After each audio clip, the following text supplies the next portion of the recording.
북쪽 끝 국경마을에 부는 겨울바람은 살을 애는 듯 몹시 찼다.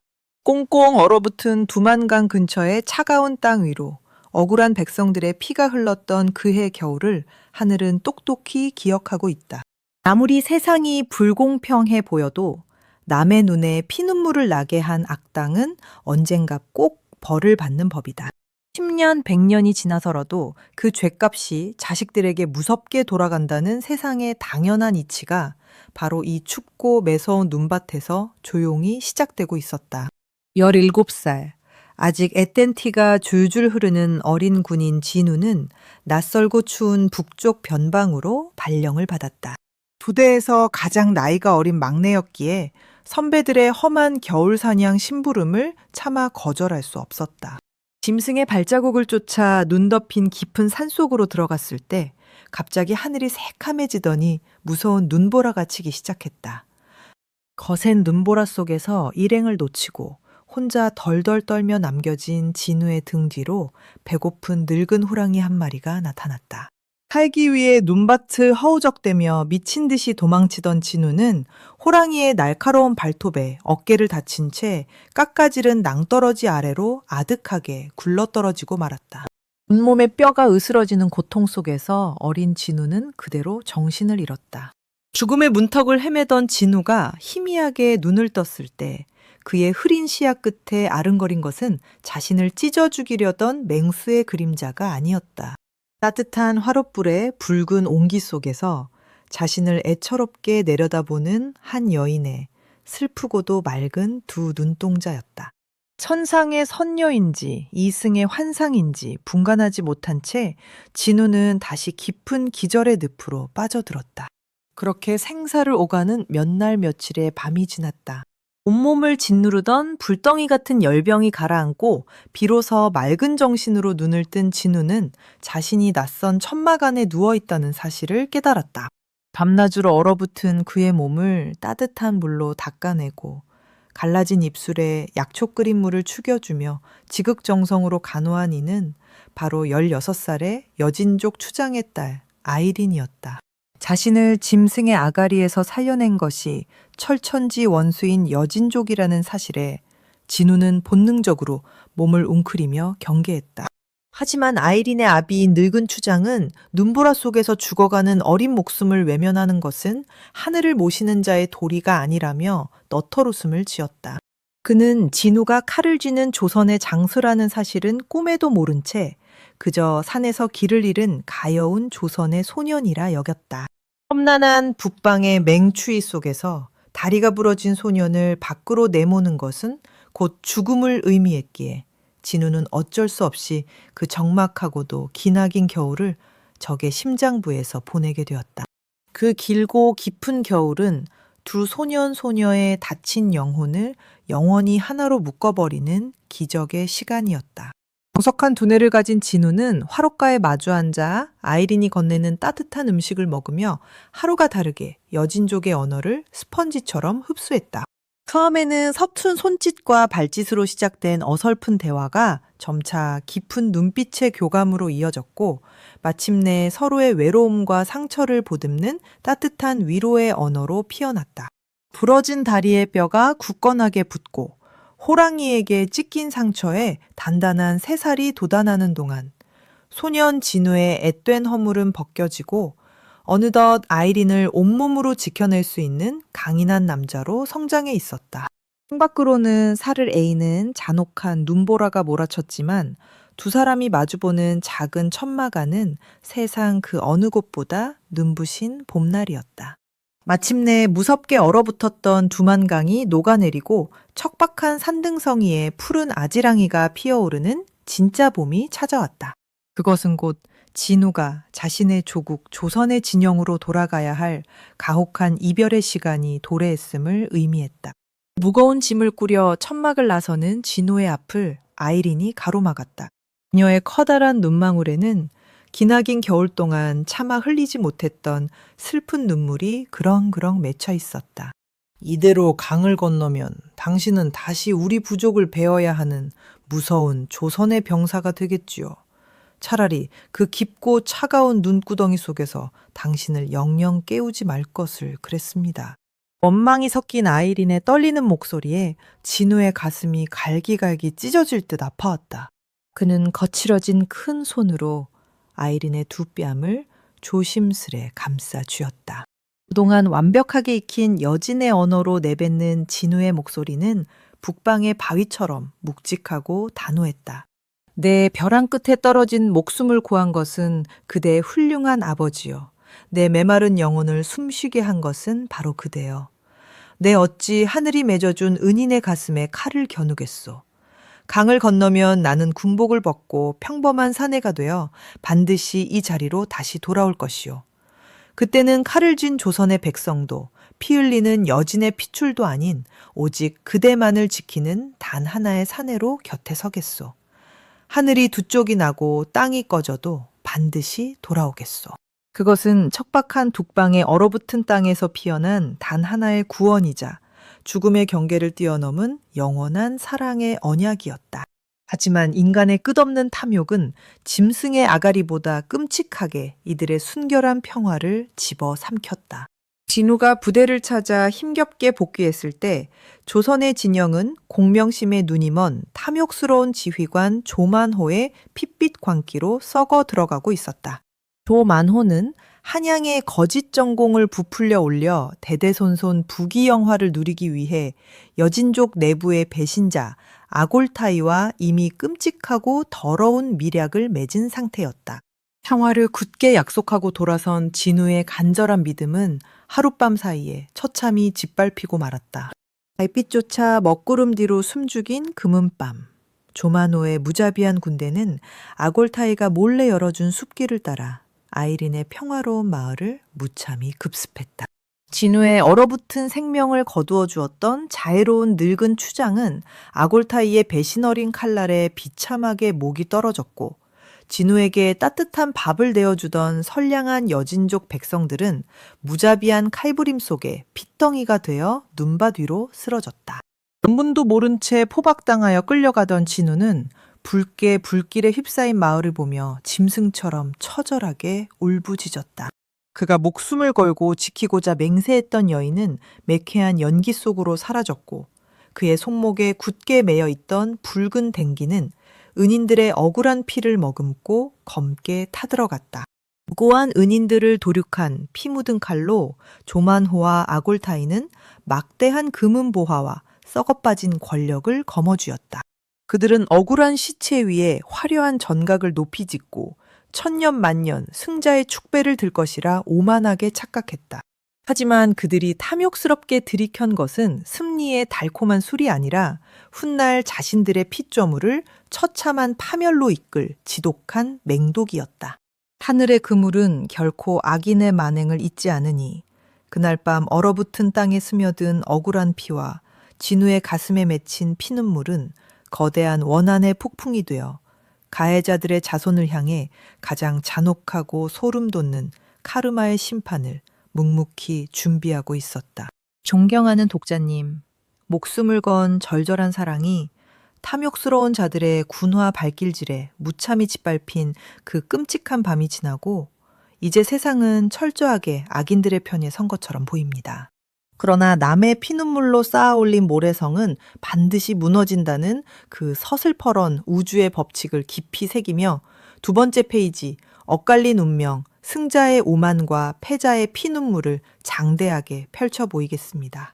좋아요, 구독, 그리고 따뜻한 댓글 한 줄이 여러분에게 복을 가져올 것입니다.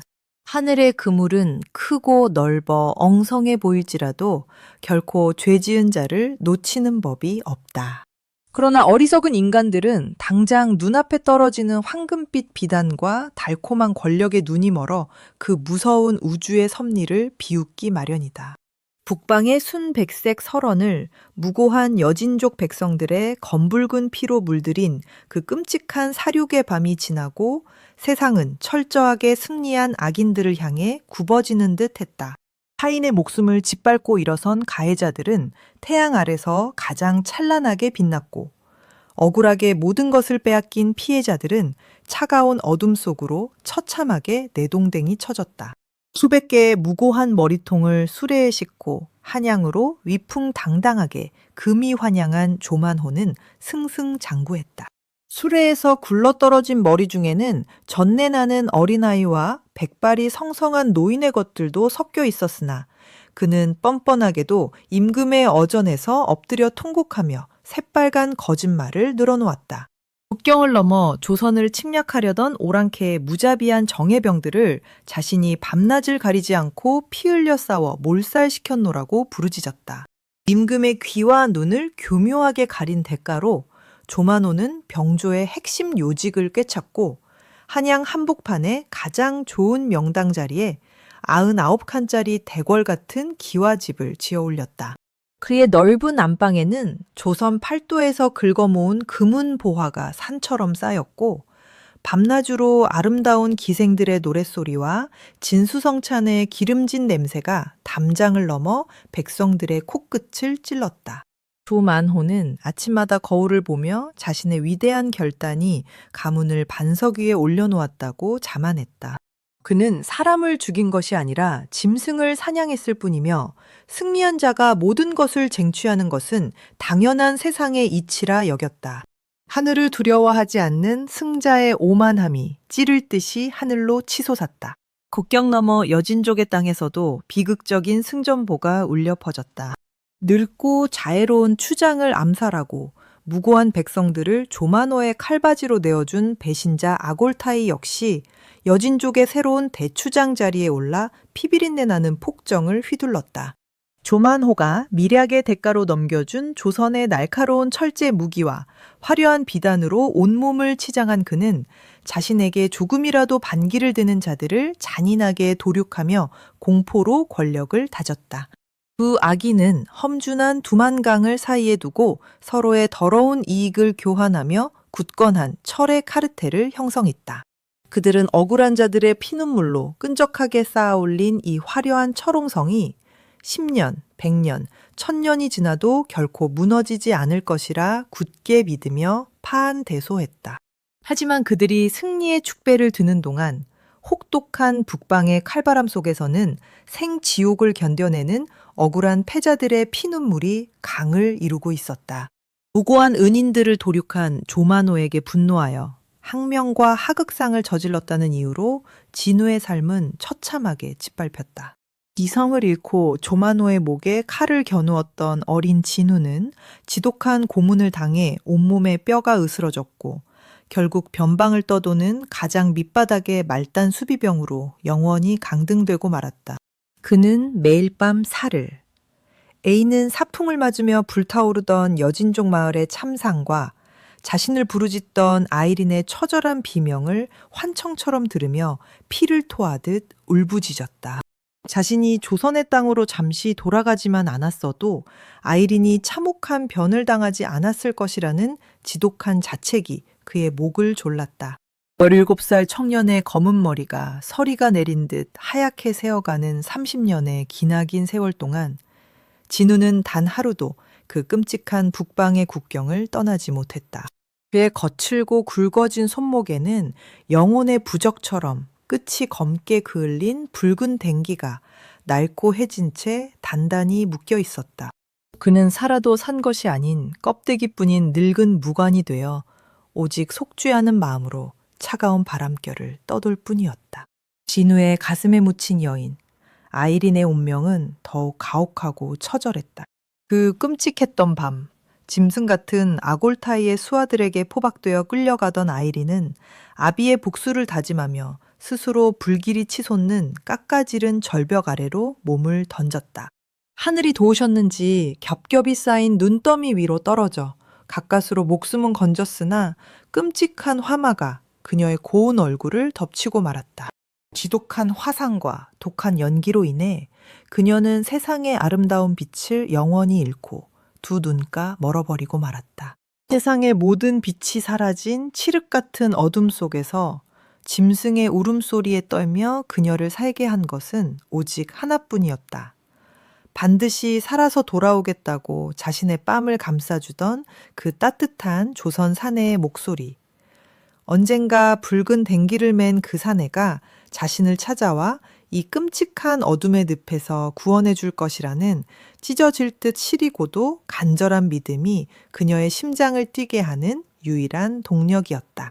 아이린은 아골타이가 풀어놓은 잔인한 추격대들의 눈을 피해 다시 한번 꽁꽁 얼어붙은 험난한 두만강을 맨발로 건넜다. 자신의 고향을 처참하게 짓밟은 원수들의 땅을 벗어나 사랑하는 정인이 숨쉬고 있을 조선의 땅으로 스며든 것이다. 하지만 얄궂은 운명의 장난처럼 바로 그 시각 진우는 끔찍한 학살의 참극이 벌어진 여진족의 불타는 마을로 미친 듯이 달려오고 있었다. 살을 에이는 삭통 속에서 두 사람의 엇갈린 발걸음은 혹독한 운명의 수레바퀴에 짓눌려 서로를 등진 채 아득하게 멀어져만 갔다. 처참하게 불타버린 여진족 마을에 도착한 진우의 눈앞에는 지독한 핏빛 침묵만이 내려앉아 있었다. 짐승 같은 조마노와 아골타이의 군대가 휩쓸고 간 자리에는 어제까지 자신에게 따뜻한 밥을 내어주던 선량한 은인들의 훼손된 시신만이 참혹하게 나뒹굴고 있었다. 진우는 피눈물을 흘리며 꽁꽁 얼어붙은 차가운 땅을 맨손으로 파헤치기 시작했다. 억울하게 눈도 감지 못한 백성들의 시신을 하나하나 거두어 정성껏 묻어주기 위함이었다. 굳은 땅에 부딪혀 열 손가락의 손톱이 다 깨지고 붉은 피가 줄줄 흘렀지만 그의 가슴이 갈기갈기 찢어지는 고통에 비하면 아무것도 아니었다. 마지막 시신에 차가운 흙을 덮어주던 진우의 흙투성이 손끝에 불에 검게 그을린 작은 나무 조각 하나가 걸려 나왔다. 진우의 심장이 덜컥 내려앉았다. 그것은 지난 겨울 벼랑 끝 천막에서 진우가 아이린과 마주 앉아 정성껏 깎아 만들었던 작은 나무 늑대 조각상이었다. 유쾌한 연기가 피어오르는 잿더미 속에서 진우의 귓가에 아이린의 맑고 따뜻했던 목소리가 환청처럼 울려 퍼졌다. 우리 부족은 늑대를 아주 신성하게 여긴답니다. 늑대는 한 번 맺은 짝과 평생토록 함께하며 죽은 이의 억울한 영혼을 평안한 하늘로 안전하게 안내해 준다고 믿지요. 반토막이 나버린 늑대 조각상을 가슴에 꽉 품어 안고 진우는 짐승처럼 목 놓아 오열했다. 마을의 끔찍한 참상과 잿더미에 뒹구는 부서진 조각상을 보니 사랑하는 아이린 역시 이 무자비한 학살의 칼날을 피하지 못하고 억울한 원혼이 되었을 것이라 굳게 믿어버린 것이다. 평생을 함께하자던 늑대의 맹세는 한 줌의 재가 되었고 북방의 매서운 눈보라만이 소년의 뜨거운 눈물을 무참히 얼어붙게 만들었다. 아이린이 억울하게 죽었다고 생각한 진우의 가슴 속에는 오직 서슬퍼런 복수의 칼날만이 남았다. 그는 썩어빠진 조선 군대의 궁복을 미련 없이 벗어던지고 북방의 깊고 매서운 칼바람 속으로 자취를 감추었다. 어둠 속에서 아골타이의 잔혹한 수하들을 하나씩 처단하며 억울한 혼령들의 원한을 대신 갚아주는 무서운 북방의 자객으로 홀로 성장해 나갔다. 그렇게 피와 땀으로 얼룩진 5년의 세월이 흘렀다. 17의 앳된 소녀는 어느덧 22살에 강인하고 서슬퍼런 청년 사냥꾼이 되어 있었다. 북방의 짐승들도 그의 칼바람 앞에서는 숨을 죽였다. 그러던 어느 날 진우는 악당 조마노 일당의 뒤를 캐고 결정적인 단서를 추적하기 위해 한양 근처의 깊고 험준한 산세로 잠입하게 되었다. 인적이 끊긴 고요한 숲속. 두꺼운 낙엽을 밟으며 조심스럽게 산길을 내려가던 진우의 발걸음이 돌연 그 자리에 못 박힌 듯 멈춰섰다. 짙은 안개 너머로 낡은 삽갓을 깊게 눌러쓰고 약초를 캐는 한 여인의 가녀린 뒷모습이 보였다. 세상의 빛을 잃고 흉측한 화상 흉터를 아는 채 가난한 이들을 치료하는 약사로 조용히 숨어 살던 아이린이었다. 두 눈이 멀어버린 아이린은 진우의 얼굴을 볼 수 없었으나 숲의 정적을 깨는 낯선 남자의 발소리와 바람을 타고 훅 끼쳐오는 짙은 소나무 향기에 심장이 터질 듯이 요동치기 시작했다. 그것은 5년 전 혹독한 겨울 벼랑 끝 천막에서 자신의 손을 따뜻하게 감싸주던 바로 그 사내의 익숙하고도 시린 숨결이었다. 아이린이 떨리는 손으로 약초 바구니를 떨어뜨리며 천천히 고개를 돌렸다. 삿갓 아래로 드러난 흉터투성이의 눈가. 하지만 진우는 단숨에 그녀의 영혼을 알아보았다. 5년의 세월 동안 단 하루도 잊은 적 없던 나의 우주, 나의 달. 아, 아이린. 진우의 갈라진 목소리가 짐승의 신음처럼 숲을 울렸다. 아이린의 눈에서 뜨거운 눈물이 왈칵 쏟아졌다. 서로를 향해 미친 듯이 달려가 부서져라 끌어안으려던 바로 그 찰나였다. 허공을 찢는 무서운 파공음과 함께 서늘한 화살 한 발이 두 사람의 사이를 갈라놓으며 땅바닥에 벼락처럼 꽂혔다. 짐승의 기척인 줄 알고 날아온 무자비한 살이었다. 갑작스러운 화살의 습격에 놀란 아이린이 본능적으로 뒷걸음질을 치다 깎아지른 비탈길에 이끼 낀 바위를 헛디디고 말았다. 안 돼! 진우가 비명을 지르며 몸을 날렸으나 아이린의 가녀린 몸은 가파른 산비탈을 따라 처참하게 굴러떨어졌다. 비탈의 끝에는 며칠 내린 비로 거칠게 분노하며 굽이치는 깊은 강물이 아가리를 벌리고 있었다. 풍덩하는 소리와 함께 아이린이 얼음장 같은 강물 속으로 흔적도 없이 휩쓸려갔다. 이성을 잃은 진우가 그녀를 구하기 위해 미친 듯이 강물로 뛰어들려던 순간 또 한 발의 날카로운 화살이 날아와 진우의 두꺼운 허벅지를 무자비하게 꿰뚫었다. 끔찍한 고통과 함께 진우의 거구의 몸이 바닥에 처박혔다. 붉은 피가 허벅지에서 솟구쳐 나와 낙엽을 적셨다. 진우는 허벅지에 박힌 화살을 맨손으로 쥐어뜯으며 강물을 향해 짐승처럼 기어갔으나 성난 강물은 이미 야속하게도 사랑하는 여인을 삼켜버린 뒤였다. 5년 만에 기적처럼 만난 정인을 또다시 눈앞에서 잃어버린 사내의 처절한 통곡 소리가 하늘을 찢을 듯이 메아리쳤다. 잠시 후 요란한 말발굽 소리와 함께 수십 명의 호위 무사들이 숲을 뚫고 들이닥쳤다. 그 중심에는 화려한 사냥복을 입은 조선의 지존 임금이 서 있었다. 사냥놀이를 즐기다 자신이 쏜 화살에 M1 백성이 맞았다는 사실을 알게 된 임금은 크게 놀라 말에서 뛰어내렸다. 피를 흘리며 쓰러진 22살의 청년. 그러나 고통 속에서도 임금을 바라보는 진우의 두 눈빛은 범상치 않은 호랑이의 안광을 뿜어내고 있었다. 어명이다. 당장 이자를 어이에게 데려가 무슨 수를 써서라도 목숨을 살려내라. 거칠게 분노하며 굽이치던 강물은 며칠 밤낮을 흘러 북방의 하류 기슭에 가녀린 여인의 몸을 뱉어내었다. 온몸이 찢기고 피투성이가 된 아이린은 차가운 진흙밭에 얼굴을 묻은 채 쿨럭이며 검은 물을 토해냈다. 끔찍한 고통 속에서도 그녀의 흉터투성이 입가에는 희미하고도 애달픈 미소가 번지고 있었다. 그분이 살아계시다. 분명 내 이름을 불렀다. 5년의 세월 동안 귓가에 맴돌던 환청이 아니었다. 자신을 부르던 그 절절하고도 짐승 같은 사내의 목소리는 분명 그녀의 심장을 뛰게 하던 진우의 것이었다. 살을 에이는 추위와 아득해지는 정신 속에서도 정인이 살아있다는 그 벅찬 희망 하나가 그녀의 핏줄을 다시 뜨겁게 데웠고 아이린은 흙바닥을 움켜쥔 채 깊은 기절의 늪으로 빠져들었다. 같은 시각 한양 궁궐의 깊고 은밀한 처소. 끔찍한 화살을 맞고 사경을 헤매던 진우가 번쩍 눈을 떴다. 붉은 피가 배어나오는 붕대를 감은 채 깨어난 진우는 자신의 목숨을 구한 임금이 눈앞에 서 있음에도 불구하고 짐승처럼 울부짖으며 자리에서 기어 나오려 했다. 내 여인, 나의 달을 찾아야 하오. 그 차가운 강물 속에 그녀가 혼자 있소. 당장 나를 밖으로 내보내주시오.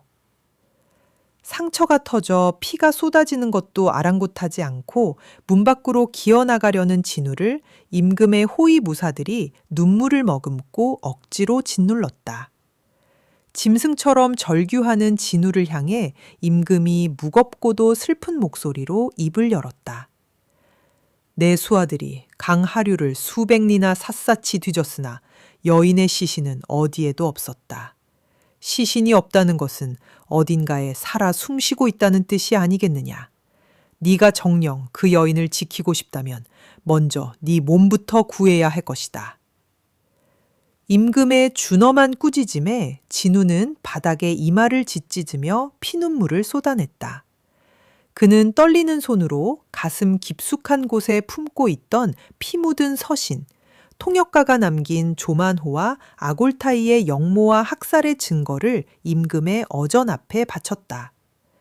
만백성의 어버이인 임금은 간신 조만호가 자신의 눈과 귀를 가리고 북방에서 저지른 극악무도한 짓거리에 피가 거꾸로 솟는 분노를 느꼈다. 하지만 임금은 깊은 탄식을 내뱉으며 그 핏빛 증서를 거두어들였다. 참으로 통탄할 노릇이로다. 조만호의 권세는 이미 나를 능가하여 병조의 군사를 모두 쥐고 있고 조정의 대신들 절반 이상이 그의 개가 된 지 오래다. 지금 이 증거를 섣불리 꺼내어 그를 치려한다면 그는 즉각 군사를 일으켜 도성을 피바다로 만들고 내 목마저 칠 것이다. 짐승을 완벽하게 사냥하려면 놈의 사지가 병들고 가장 방심할 때까지 기다려 단숨에 심장을 찔러야만 한다. 임금의 눈빛에는 힘없는 군주의 처절한 눈물과 서슬퍼런 복수의 다짐이 교차하고 있었다. 조만호의 거대한 철옹성을 무너뜨리기 위해서는 그의 수족을 하나씩 은밀하게 잘라내어 힘을 빼놓을 무서운 그림자가 필요했다. 너의 그 깊고 처절한 원한을 내가 쓰겠다. 오늘부터 너는 나의 가장 은밀하고 서슬퍼런 칼날이 되어라. 전국 방방곡곡에 뻗어 있는 조만호의 더러운 돈줄과 숨겨진 사병들을 어둠 속에서 하나씩 척살하라. 저 간악한 무리들이 힘을 잃고 가장 높은 곳에서 오만방자하게 웃고 있을 바로 그날, 너의 손으로 직접 그들의 목줄을 물어뜯어라. 임금의 엄중한 밀명과 함께 진우는 평범한 사냥꾼에서 조선 팔도를 뒤흔들 암행의 칼날로 다시 태어났다. 살아서 어딘가에 숨쉬고 있을 정인을 향한 피 끓는 그리움을 가슴 깊은 곳에 묻은 채 진우는 어둠 속으로 스며들었다. 그렇게 20년이라는 기나긴 세월이 굽이치는 두만강 물결처럼 흘러갔다. 조만호는 지난 25년 동안 단순한 신하가 아니었다. 늙고 병든 임금의 눈과 귀를 가린 채 그는 이미 조선의 실질적인 왕으로 군림하고 있었다. 하늘을 찌르는 그의 권세 앞에 조정의 대신들은 파리떼처럼 납작 엎드렸고 한양의 모든 금은 보화는 조만호의 99칸 대궐 창고로 블랙홀처럼 빨려 들어갔다. 하지만 인간의 탐욕은 끝이 없는 법. 남의 피눈물을 밟고 올라선 그 더러운 가짜 용상에 만족하지 못한 조만호는 기어이 진짜 조선의 왕이 되려는 끔찍한 역모를 꾸미기 시작했다. 그는 25년 전 자신과 손을 잡았던 여진족의 배신자 아골타이에게 막대한 군자금을 약속하고 수만 명의 여진족 정예병을 은밀히 조선의 영토로 끌어들였다. 한양 도성을 단숨에 불바다로 만들고 용상에 앉아 골룡포를 입겠다는 사악한 반역의 무리가 한양의 턱 미친 개성 들판으로 새까맣게 집결하고 있었다. 그 무렵 42살의 강인한 암행 특사가 된 진우는 임금의 은밀한 명을 받들어 조만호의 숨통을 조이는 한편 한시도 아이린을 찾는 일을 멈추지 않았다. 강물에 휩쓸려간 정인을 찾기 위해 한양 바닥을 이잡듯이 뒤졌으나 그녀의 흔적은 어디에도 없었다. 하지만 얄궂은 운명의 수레바퀴는 뜻밖의 장소에서 잔혹하게 맞물려 돌아가기 시작했다. 며칠 전 한양의 번화한 저작거리에 조만호에게 밀서를 전하러 몰래 잠입했던 아골타이의 난폭한 두 아들이 술에 취해 난동을 부리는 일이 벌어졌다. 그들은 조선의 백성들을 짓밟으며 알아들을 수 없는 여진족의 언어로 행패를 부리고 있었다. 모두가 벌벌 떨며 도망치던 그때 가난한 이웃들을 먹일 쌀을 구하러 장터에 나왔던 낡은 삿갓의 여인이 그 앞을 가로막았다. 눈먼 약사 아이린이었다. 남의 땅에 와서 어찌 이리 무고한 백성들을 괴롭히느냐? 당장 그 더러운 손을 치우지 못할까? 아이린의 입에서 흘러나온 완벽하고도 서슬퍼런 여진족의 언어에 난동을 부리던 사내들은 흠칫 놀라 물러섰다. 하지만 그 위태로운 광경을 저작거리의 은밀한 누각에서 내려다보던 조마노의 시퍼런 눈빛이 번뜩였다. 그는 흉터투성이의 눈먼 조선 여인이 이토록 완벽하게 여진족의 고급 언어를 구사한다는 사실에 기이한 호기심을 느꼈다. 조마노는 참으로 교활하고 무서운 짐승이었다. 그는 최근 몇 년간 자신의 은밀한 돈줄과 수하들을 하나씩 척살하며 자신의 목을 조여오는 임금의 비밀 자객이 진우라는 사실을 이미 낱낱이 파악하고 있었다. 25년 전 자신이 초토화시켰던 여진족 마을에서 맨손으로 억울한 시신들을 모두 묻어주고 피눈물을 흘렸던 앳된 소년. 조마노는 수하들을 시켜 진우의 과거를 이잡듯이 뒤졌고 그 소년이 여진족 추장의 딸과 목숨을 건 언약을 맺었다는 사실까지 알아낸 터였다.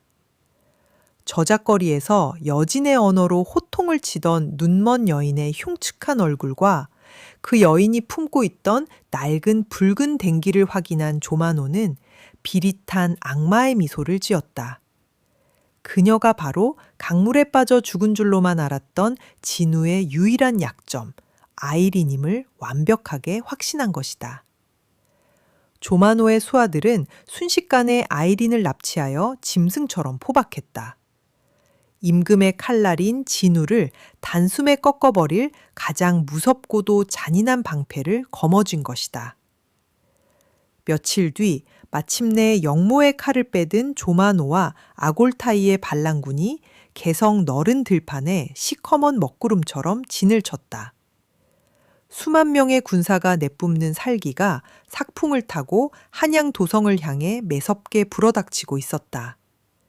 조마노가 칼을 뽑아들고 진군을 명령하려던 찰나 개성 들판을 가로지르는 좁은 길목을 홀로 가로막아선 거대한 그림자가 있었다. 백발이 섞인 짙은 머리칼을 휘날리며 서늘한 장검을 쥔 사내, 바로 진우였다. 반역자 조마노와 짐승 아골타이는 들어라!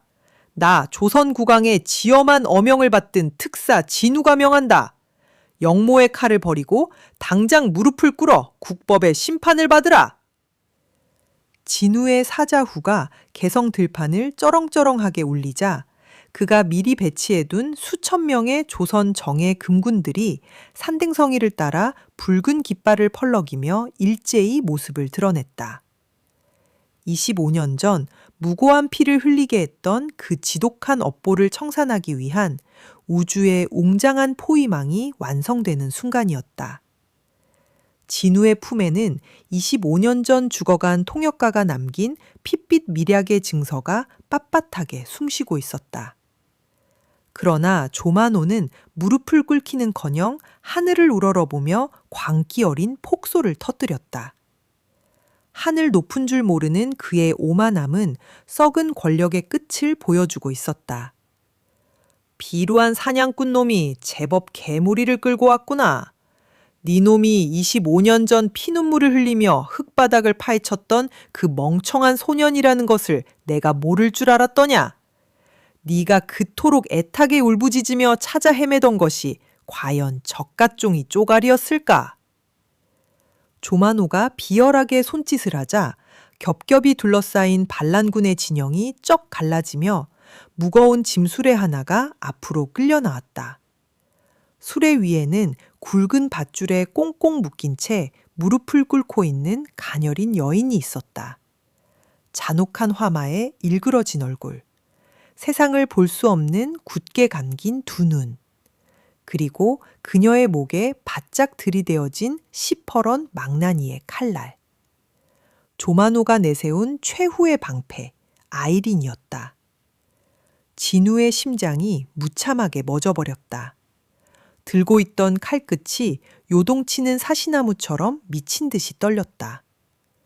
5년 전 험준한 산비탈에서 눈앞에서 잃어버렸던 나의 달. 25년 전 벼랑 끈 낡은 천막에서 붉은 댕기를 메어주며 평생을 약속했던 나의 우주가 지금 역적의 시퍼런 칼날 아래 목숨을 담보로 잡혀 있었다. 진우의 입술에서 붉은 피가 터져 나왔다. 이 더러운 짐승아, 죄 없는 여인을 당장 놓아주어라! 진우가 짐승처럼 절규하며 한 발짝 앞으로 내디디자 조마노는 아이린의 목에 더욱 바짝 칼을 밀어 넣었다. 아이린의 하얀 목줄기에서 가느다란 핏방울이 배어나왔다. 가까이 오지 마라. 니놈이 한 발짝이라도 더 다가오거나 니놈의 군사들이 활 시위를 당긴다면 이 여인의 목은 단숨에 땅바닥에 굴러떨어질 것이다. 니놈이 목숨을 바쳐 지키려던 어명과 네가 평생을 바쳐 사랑한 여인 중 과연 어느 것이 더 무거운지 이제 니놈이 직접 선택해보거라. 어명을 받들어 내 칼에 여인을 잃을 것이냐 아니면 칼을 버리고 내 발밑에 기어와 개처럼 짖을 것이냐. 우주가 멈춘 듯한 지독한 정적이 개성 들판을 짓눌렀다. 25년의 뼈저린 인고 끝에 반역의 무리를 완벽하게 포위하고 심판의 칼을 치켜들었으나 가장 참혹한 순간에 조마노의 교활한 동리가 진우의 숨통을 정확히 물어뜯을 것이다. 조마노는 권력을 지키기 위해 타인의 가장 순결한 사랑마저 잔혹한 담보로 삼는 인간 이하의 악마였다. 그 숨막히는 침묵 속에서 목에 칼이 들어온 아이린이 흉터투성이의 얼굴을 하늘로 향하며 처절하게 외쳤다. 눈은 멀었으나 그녀의 영혼은 그 누구보다 눈부시게 빛나고 있었다. 나의 훌륭한 장수여, 결코 검을 내려놓지 마십시오. 저 더러운 짐승들의 야욕에 타협하여 또다시 무고한 조선의 백성들이 피를 흘리게 두어선 아니듭니다. 저 하나를 베어 25년의 끔찍한 악연을 끊고 이 땅을 구하십시오. 저는 이미 25년 전 당신의 붉은 댕기를 받은 그 순간부터 기꺼이 당신을 위해 죽을 준비가 되어 있었습니다. 바로 그 찰나 무릎을 꿇고 있던 아이린이 갑자기 흉터투성이의 고개를 꼿꼿하게 쳐들고 개성 들판을 가득 메운 수만 명의 여진족 반란군을 향해 목청을 높였다. 북방의 긍지 높은 늑대의 후예들은 똑똑히 들으라. 너희들은 정녕 아비의 피를 마시고 형제의 살을 뜯어먹은 저 간악한 배신자 아골타이의 사냥개가 되어 남의 나라 땅에서 무고한 피를 흘리려 하느냐? 나는 25년 전 참혹하게 도륙당한 대추장의 딸, 진짜 늑대의 핏줄 아이린이다. 그것은 오직 대대로 여진족을 통치해온 정통 추장의 핏줄만이 쓸 수 있는 고결하고도 신성한 고대 여진의 언어였다. 그 숭고한 호통이 개성 들판에 울려 퍼지자 맑았던 하늘이 순식간에 시커먼 먹구름으로 뒤덮이며 귀를 찢는 천둥 소리가 진동했다. 하늘을 두 쪽으로 가르는 무서운 번개가 쩍쩍 내리치며 대지를 뒤흔들었다. 동시에 아이린의 가슴 품 안에 있던 순늑대 조각상이 태양처럼 눈이 멀듯한 푸른빛을 뿜어내기 시작했다. 피를 머금은 조각상의 거룩한 밤 빛이 하늘로 솟구치자 개성을 둘러싼 험준한 산맥 곳곳에서 소름 끼치는 짐승의 울음소리가 메아리쳤다. 수만 명의 군대가 내뿜는 살기를 단숨에 집어삼키는 거대하고도 슬픈 늑대들의 애가였다. 이윽고 짙은 안개를 뚫고 수백 마리의 거대한 늑대떼가 사방에서 쏟아져 나오며 들판을 에워쌌다. 그것은 25년 전 억울하게 불타 죽은 여진족 백성들의 원혼들이 진짜 추장의 핏줄을 지키기 위해 신성한 늑대의 모습을 빌려 이 땅에 현신한 기적이었다. 하늘이 내린 벼락과 신성한 늑대떼의 압도적인 등장 앞에 여진족 군사들은 혼비백산하여 손에 쥐고 있던 무기를 모두 집어 던졌다. 그들은 빛을 뿜어내는 아이린과 수백 마리의 늑대들을 향해 일제히 무릎을 꿇고 머리를 땅에 조아렸다. 오직 돈과 권력으로 엮여있던 배신자 아골타이의 거짓된 군대가 억울한 홀령들의 분노 앞에서 모래성처럼 허물어지는 장엄한 순간이었다. 자신이 믿었던 수만 명의 군대가 무릎을 꿇고 전세가 역전되자 이성을 잃고 광기에 사로잡힌 조만호가 악을 썼다.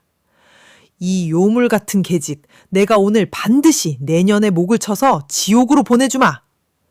조만호가 두 눈을 허옇게 번득이며 시퍼런 칼을 높이 치켜들고 아이린의 목을 향해 무자비하게 내리치려던 찰나였다. 아이린의 가슴에서 푸른빛을 뿜어내던 순 늑대 조각상이 기적처럼 허공으로 튀어 올랐다. 살아 숨쉬는 거대한 늑대의 영혼으로 변한 조각상은 단숨에 날아올라 조만호가 내리치던 강철 칼날을 날카로운 이빨로 무자비하게 물어뜯었다. 쨍그랑 하는 파공음과 함께 두꺼운 칼날이 산산조각이 나며 허공으로 내던져졌다. 그리고 늑대의 정령은 번개처럼 조만호의 멱살로 날아들어 그의 시커먼 목줄기를 강력한 이빨로 콱 물어버렸다. 끄아! 조만호는 단발마의 끔찍한 비명과 함께 흙바닥에 처참하게 나뒹굴었다. 목줄기가 뜯겨나갈 듯한 짐승의 악력 속에서 천하의 실권자 조만호는 덜덜 떨며 비참하게 오줌을 지렸다. 신성한 늑대의 정령은 조만호의 숨통을 완전히 끊어버리지 않았다. 죽음보다 더한 고통을 살아서 영원히 맛보게 하려는 듯 조만호의 목덜미에 지울 수 없는 저주의 이빨 자국만을 깊게 남긴 채 순늑대는 다시 작은 나무 조각상으로 변하여 아이린의 품으로 돌아갔다. 우주가 내린 가장 통쾌하고도 완벽한 응징이었다. 조만호가 거품을 물고 쓰러지자 진우는 짐승처럼 달려가 포승줄을 끊고 피 흘리는 아이린을 자신의 넓은 가슴으로 부서져라 끌어안았다. 나의 우주, 나의 달, 다시는 당신의 손을 놓지 않으리다. 25년의 뼈저린 이별과 5년 전의 끔찍했던 엇갈림이 마침내 뜨거운 눈물 속에서 완벽하게 녹아내렸다. 흉터투성이의 여인과 백발의 늙은 늑대는 쏟아지는 겨울 햇살 아래서 서로의 체온을 나누며 짐승처럼 오열했다. 두 사람의 몸을 감싼 붉은 댕기가 바람에 흩날리며 그들의 모진 세월을 따뜻하게 위로하고 있었다. 재회의 벅찬 감동을 뒤로하고 진우는 서늘한 분노가 서린 눈으로 목을 부여잡고 엎드린 조만호와 아골타이를 내려다보았다. 한양의 왕으로 군림하며 하늘 무서운 줄 모르던 조만호는 이빨 자국에서 피를 쏟으며 제발 목숨만은 살려달라며 개처럼 빌었다. 짐승처럼 약자를 짓밟던 아골타이 역시 여징의 용사들에게 짓눌려 컹컹거리며 울부짖었다. 진우는 품에서 임금의 서신을 꺼내들고 조선 국왕의 특사로서 가장 엄중하고 서슬퍼런 선고를 내렸다. 하늘의 정령이 내놈들의 더러운 목숨을 당장 끊지 않은 것은 살아서 죽음보다 고통스러운 지옥을 맛보라는 우주의 뜻이다. 조만호 내놈의 모든 재산을 몰수하고 핏줄들은 대대로 노비가 되어 가장 척박한 북방에서 짐승의 똥을 치우며 살게 할 것이다. 아골타이 역시 두 다리에 무거운 족쇄를 차고 짐승처럼 비천하게 연명하라. 이것이 억울하게 죽어간 원혼들을 대신하여 하늘이 내리는 준엄한 심판이니라. 진우의 판결이 떨어지자 조만호와 아골타이는 절망에 빠져 땅을 치며 통곡했다. 하루아침에 모든 권력을 빼앗기고 평생을 손가락질 받으며 구차하게 연명해야 하는 삶. 육신의 죽음보다 수백 배는 더 고통스러운 진정한 카르마의 완성이었다. 원한의 폭풍이 먹고 마침내 개성 들판 위로 수백 마리의 늑대떼가 안개처럼 사라지며 맑은 햇살이 쏟아져 내렸다. 피비린내 나는 사륙 대신 숭고한 법의 심판과 짐승의 징벌을 통해 악인들을 가장 밑바닥으로 추락시킨 진우와 아이린은 마침내 과거의 지독한 족쇄에서 스스로를 완벽하게 해방시켰다. 마침내 개성 들판을 검게 뒤덮었던 반역의 먹구름이 걷히고 맑고 찬란한 하늘이 열렸다. 남의 피눈물을 쥐어짜서 쌓아 올린 조마노와 아골타이의 화려한 모래성은 무서운 우주의 인과응보 앞에서 앙상한 뼈대조차 남기지 못하고 처참하게 무너져 내렸다. 25년 동안 조선의 진짜 왕으로 군림하며 하늘 무서운 줄 모르던 조마노는 그날부로 모든 직첩을 빼앗기고 어느덧 계절이 수없이 바뀌고 두만강의 얼음이 녹고 얼기를 반복하여 진우와 아이린의 남은 시간도 황혼의 붉은 노을처럼 고요하게 저물어가고 있었다. 굽은 허리를 서로에게 의지한 채 상사송이 드리운 깊은 그늘 아래 나란히 앉은 백발의 두 노인은 말없이 굽이치는 강물을 평화롭게 바라보았다. 아이린의 흉측했던 얼굴의 주름 사이로는 어느새 세상의 모든 풍파를 이겨낸 성녀의 인자하고 맑은 미소가 번져 있었고, 진우의 깊게 패인 눈가에는 짐승 같은 살기 대신 한없이 부드럽고 따뜻한 봄볕이 머물고 있었다. 나의 훌륭한 장수여, 원한을 텅 비워낸 자리에 이토록 따뜻한 봄바람이 부니 제 두 눈은 비록 어두우나 마음만은 온 세상을 다 가진 듯 환하고 눈이 부십니다. 벼랑 끝의 천막에서 당신을 처음 만났던 16의 그 겨울보다 지금 진우님의 거친 손을 마주잡고 있는 이 늙고 병든 시간이 제게는 훨씬 더 아름답고 사무치게 행복하답니다. 아이린의 평온한 속삭임에 진우는 자신의 주름진 큰 손으로 그녀의 마르고 차가운 손을 바위처럼 굳세게 감싸쥐었다. 그렇소. 우리의 지나온 날들이 비록 모진 눈보라와 피눈물 속에 갇혀 있었으나 끝내 이토록 따뜻한 볕을 함께 쬐게 되었으니 참으로 감사하고 위대한 생이 아니오.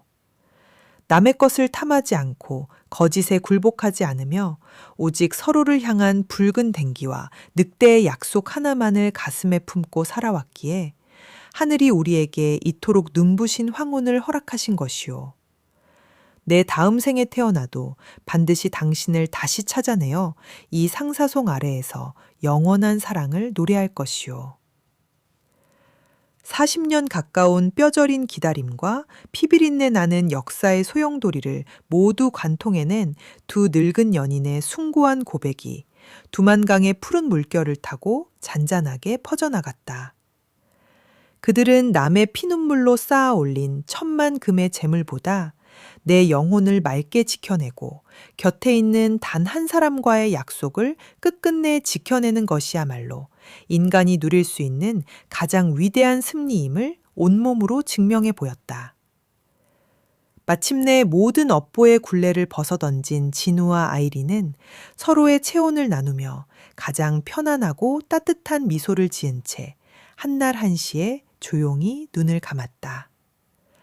사군 육진의 국경에 맺혔던 원한의 피바람이 영원히 멎고 진정한 용서와 사랑이 빚어낸 거룩한 전설이 완성되는 웅장한 댐이었다.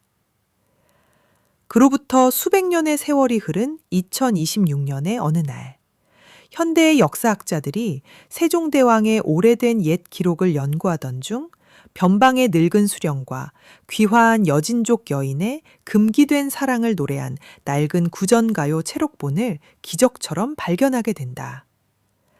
칼끝이 마주보던 잔혹한 전장에서 시작되어 수백 마리 늑대의 전설을 낳고 백발의 황혼에 이르러서야 맺힌 단 하나의 붉은 댕기 약속.